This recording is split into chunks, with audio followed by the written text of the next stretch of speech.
Welcome to Microsoft Unboxed. I think we're just waiting on Colleen. Are you? You're wearing the same thing as me. Mine's shinier. You got You new got glasses. I think we're spending too much time together. Hold on.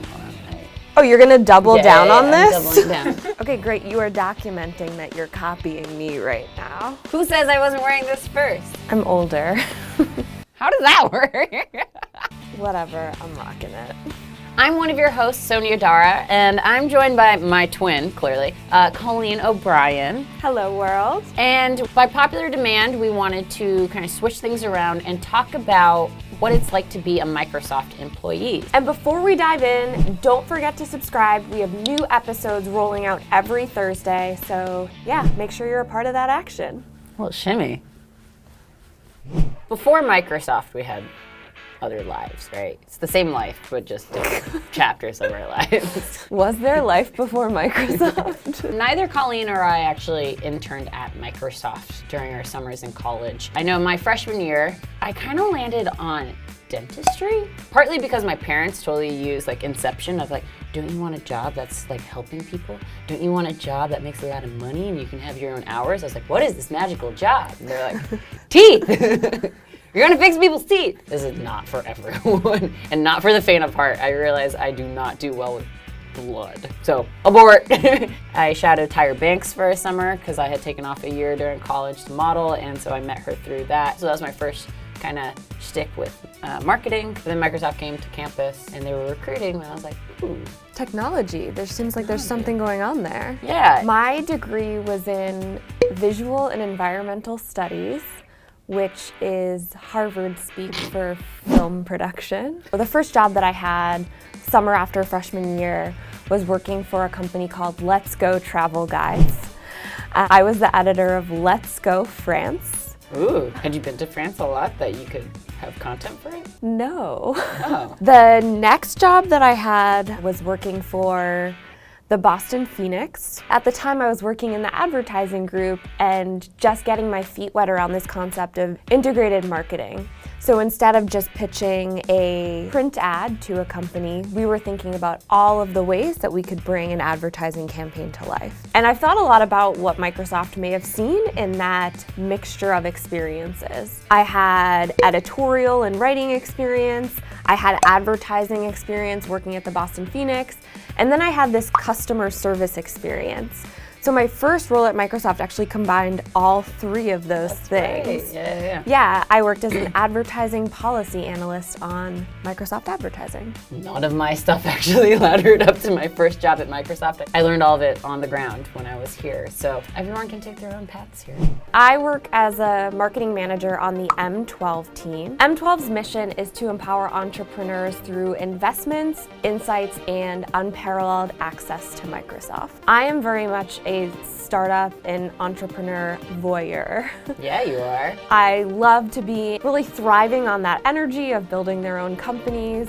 I love the grit that you need to demonstrate as an entrepreneur. I know that I can be more valuable and a better contributor in a corporate space, but this allows me to get really close to that energy. And a lot of my work locally in the Seattle office is with the portfolio development team. They're showing companies the ropes of how they could get integrated into Microsoft. It's really cool to start your day hearing from really innovative startup entrepreneurs. So I'm on the Surface marketing team on the commercial side, and one of the greatest aspects of my job is I get to collaborate with a lot of people on a lot of different projects and teams. I actually really like that kind of moving chaos. Some people are like, no, I want to work on one project at a time and have it super clean. But yeah, yesterday started at around 7:45 as well. I am not a morning owl. A morning owl? Whoa.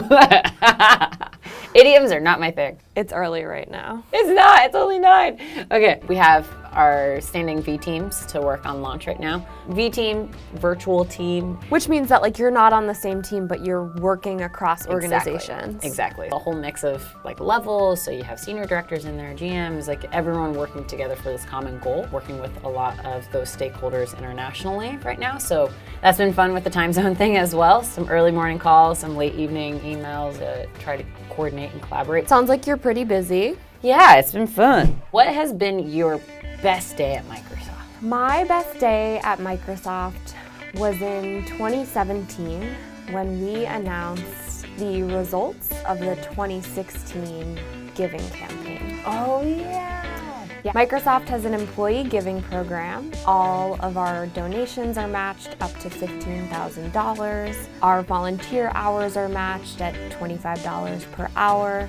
And every October we have an entire month dedicated to giving at the company. It's a time when the culture is really alive on the campus. And I was lucky enough in 2016 to serve as one of 7 loaned professionals, helped run the employee giving campaign in 2016. It was one of the first times that I really got outside of my bubble and started meeting some of our community leaders who are doing such important work to make the Pacific Northwest an awesome place to live.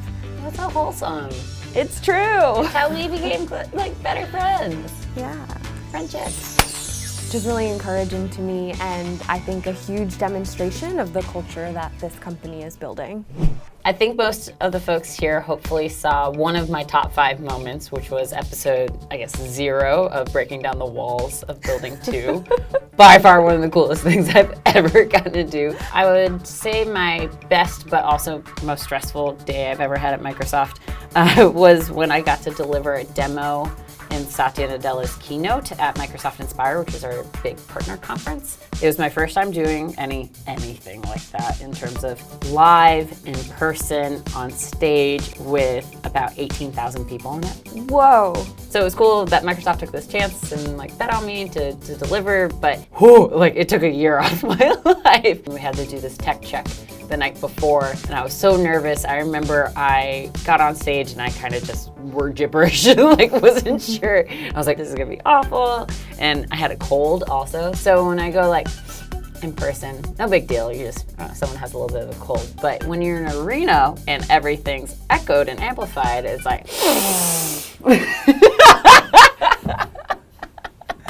I remember I go sit down, I was like, oh my gosh, I don't think I did so well. I feel someone sit down next to me and go there, you did okay. And I look up and it's Chris Caposello. He's our chief marketing officer. So he's my boss's boss's boss's boss. And he was so nice. He was like, it sounds like you have a little bit of a cold. How are you doing? You did great up there. So I remember that night, to calm myself down, I just listened to Africa by Toto on repeat for about 45 minutes. And then the next day, I blew my nose before I went on stage and I delivered it, and it was awesome. I got to showcase Surface Hub, one of my products I'm super proud about. Yeah, it was really cool. I wasn't there in person, but I watched you on the live stream and kept screenshotting the screen. She did. She's like, I saw your face. Yeah, it's really cool to have friends who are doing epic things at the company. Thanks, you're doing epic things too. More friendship high fives. As proud Microsoft employees who apparently show up at work dressed the same way. This is the official uniform of Microsoft today. We're gonna transition to our next segment called Outside the Box. Yay! Hope you had a sparkle at my teeth. Ding! If you could choose between a dog or a cat as a pet, which one would you choose? I would choose a dog. I am deathly allergic to cats. Yeah, it's not a pretty sight. You guys don't want to see that. I've seen it before. It's not very pretty. Okay. What were words that you couldn't pronounce as a child, so you made up your own? One that my parents still love to make fun of me is I couldn't pronounce the word monkey and say punky. They would say mon, and I'd be like mon, and they're like key, monkey, and I'm like punky, and just aggressive. And then the other one is I always thought I could speak Hindi when I was 6 years old, and I'd be like ortho, pretending to speak Hindi. It is not a Hindi word. You just made it up? I just made it up. Always innovating. So if you have any specific questions for either of us, like you saw, please make sure to submit questions to the email address below or comment on the video. And hit that subscribe button. We have new episodes every Thursday. Thanks for joining us today. Thumbs up. Hey everyone, if you can't get enough of us, I would highly recommend subscribing to our podcast, Women in Business and Technology, available right here. And you can follow us on Twitter and Instagram at our social handles right here.